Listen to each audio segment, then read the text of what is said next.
पेक्षा कुठल्याही पदापेक्षा मी आपल्याला सांगतो सभापती महोदया, कुठल्याही पदापेक्षा या महाराष्ट्रातल्या करोडो लाडक्या बहिणींचा लाडका भाऊ मी झालो, हे पद माझ्यात सगळ्यात मोठं आहे. हे पद सगळ्यात मोठं आहे माझ्यासाठी. आणि त्यामुळे आता उत्तरदायित्व आमचं वाढलंय, जबाबदारी वाढलेली आहे. आणि म्हणून आम्ही लाडक्या बहिणींना निवडणुकीमध्ये नोव्हेंबरमध्ये आचारसंहिता लागेल, ऑक्टोबरमध्ये लागली ना, ऑक्टोबरमध्ये आचारसंहिता लागेल. आणि पुन्हा विरोधी पक्ष, तुम्ही बोलत नाही, तुमचं कोणावर वैयक्तिक घेऊ नका व्यक्तिशा,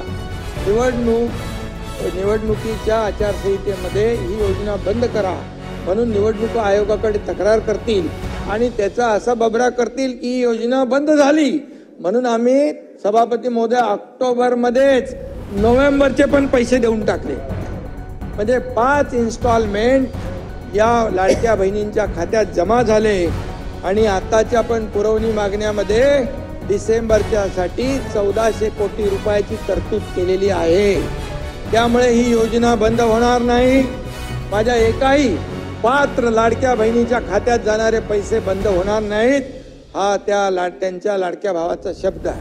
लाडकी बहीण या ठिकाणी लाडक्या बहिणीने देखील सावत्र भावानं बरोबर ओळखलं आणि देणारे कोण, थापा मारणारे कोण हे ओळखलं. आणि या निवडणुकीमध्ये वन साइड त्यांनी महायुतीच्या पदरामध्ये मतांचा वर्षाव केला.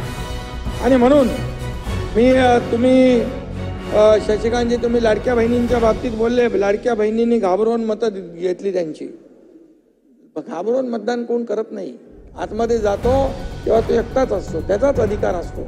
आम्ही लाडक्या बहिणींना प्रेमाने जिंकलेला आहे आणि प्रेमाने त्यांनी मतदान केलेलं आहे, ही वस्तुस्थिती आहे. आणि म्हणून विरोधकांना देखील थोडे घालणाऱ्यांना डोळे दाखवून मतदान आम्हाला केलं. नाव घ्या म्हणजे तिकडे नाही बोलत, नाव घ्या म्हणजे शांत राहा. तुम्ही उल्लेख केला, त्याचं उत्तर दिलं की त्यांना बरोबर उल्लेख केला ना मी. आणि म्हणून उत्तर मुख्यमंत्री अन्नपूर्णा योजना आम्ही देखील सुरू केली, त्याचाही उल्लेख आहे. 89 लाख कुटुंबांना वर्षातून 3 सिलेंडर मिळणार मोफत. कधी मिळाले होते? कोणी दिले होते? कधी कुठली योजना होती? या योजना आम्ही केल्या. मुख्यमंत्री लेक लाडकी योजना केली, 34,000 लाडक्या लेकींना त्याचा फायदा झाला. 3.5 लाखापेक्षा जास्त मुलींना मोफत व्यावसायिक शिक्षण योजनेचा लाभ घेतला. मी आपल्याला एवढंच सांगतो, मुख्यमंत्री माझी लाडकी बहीण योजनेअंतर्गत 2,34,00,000 लाडक्या बहिणींना अगोदर त्याची टिंगल करत होते. लाडक्या बहिणींना भीक देत आहे का? लाडक्या बहिणींना विकत घेत आहे का? 1500 रुपये म्हणजे काय? 1500 रुपयात काय होतंय? अरे सोन्याचा चमचा घेऊन जन्माला आलेल्या लोकांना आणि पैशाच्या राशीत लोळण घेणाऱ्या लोकांना 1500ची काय कळणार? 1500 रुपयाचं मोल सर्वसामान्य लाडक्या बहिणींच्या जीवनामध्ये आम्ही आधार देण्याचं काम केलं. आम्ही देखील गरिबीतून आलोय. मी देखील एक शेतकऱ्याचा मुलगा आहे. मला माहित आहे माझी आई त्यावेळेस काय काटकसर करत होती, कसं घर चालवत होती, कसं बिलाचे पैसे काढत होती, बाजूला करून ठेवत होती. शाळेची फी असेल, हे सगळं रेशनचं असेल, हे सगळं मी पाहिलं. आणि जेव्हा सरकारमध्ये आल्यानंतर आम्ही ठरवलं सरकार कुणाचं आहे? सरकार सर्वसामान्य माणसाचं म्हणतो. मग सर्वसामान्य माणसाला काय देणार आपण? मग सर्वसामान्य माणसाला त्याच्या जीवनाला आधार द्यायचा असेल तर त्यांना आपण हे दिलं पाहिजे. म्हणून लाडकी बहीण योजना सुरू केली. आणि त्याला विरोधकांनी एवढी टीका केली, कोर्टात गेले, हायकोर्टाने त्यांना चपरात केली, हायकोर्टाने पळवलं. आता नागपूर इकडे कोर्टात कोणीतरी गेले, हे देखील कोर्ट लाडक्या बहिणींच्या बाजूने उभं राहील. आणि म्हणून पैसे मिळणार नाहीत असा आरोप करणारे लोक, पहिला हप्ता गेल्यानंतर सभापती महोदया म्हणाले आता लवकर पैसे काढून घ्या, नाही तर सरकार काढून घेईल. सरकार हे देणार आहे, हे घेणारं सरकार नाही, हे थापा मारणारं सरकार नाही, हे देणारं सरकार आहे. दोन्ही हाताने आम्ही दिले, पैसे दिले. 5 इन्स्टॉलमेंट परब साहेब 5 हप्ते आम्ही त्याच्यात भरले. एवढंच मी सांगतो, आम्ही खोटं बोलणार नाही. आम्ही खोटं बोललो असतो तर जनतेने उचलून फेकून दिला असता आम्हाला. आणि म्हणून जे खरं बोललो, खरं काम केलं, म्हणून तुम्ही जे विधानसभेचं मंत्रिमंडळ बनवलं होतं, हॉटेल बुक केले होते, ते तुम्हाला रद्द करावी लागली. तुम्ही तर त्यामुळे ऐकायला शिका, खरं ऐकायला शिका. आणि खरं म्हणजे ते आता काय जे मी बोलतोय ते खरं तुम्ही त्यांच्याकडे बघून बोलू नका. तुम्ही माझ्याकडे बघून बोला, कारण त्यांच्याकडे बघून बोला की त्याला अस्वस्थ आणि होतंय. बघा, कारण काही गोष्टी आणि पटतात नियम पण नाही. 58 सभापती महोदया, सभापती आता हा महोदया, विषय झालाय का? मी म्हणजे अंबादासकडे बघून बोला, हेमंतकडे बघून सभापती बोला. महोदया, नियम 58 मध्ये स्पष्टपणे नमूद आहे. राज्यपालांचे जे अभिभाषणात ज्याचा उल्लेख आहे त्याचा आपण त्याच्यावर बोलू शकतो. आता बघा, परिच्छेद 12 मध्ये मुख्यमंत्री माझी लाडकी बहीण योजना उल्लेख आहे त्यांचा. आता लाडक्या बहिणीबद्दल बोलू नको का?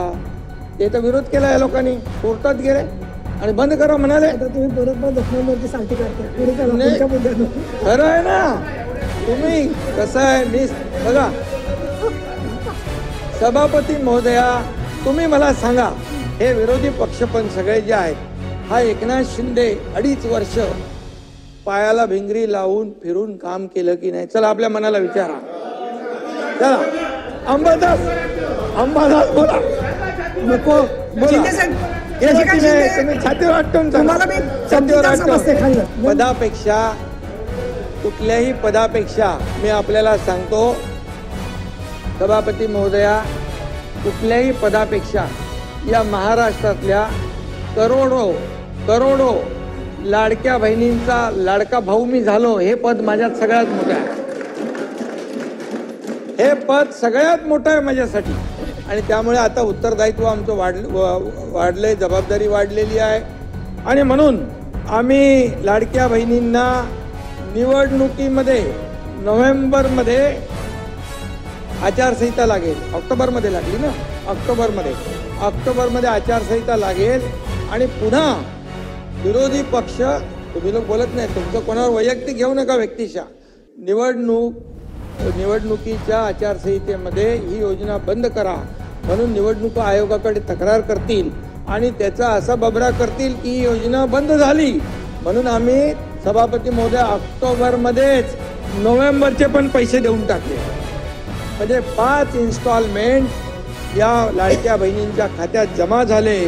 आणि आताच्या पण पुरवणी मागण्यामध्ये डिसेंबरच्या साठी 1400 कोटी रुपयाची तरतूद केलेली आहे. त्यामुळे ही योजना बंद होणार नाही. माझ्या एकाही पात्र लाडक्या बहिणीच्या खात्यात जाणारे पैसे बंद होणार नाहीत. हा त्यांच्या लाडक्या भावाचा शब्द आहे.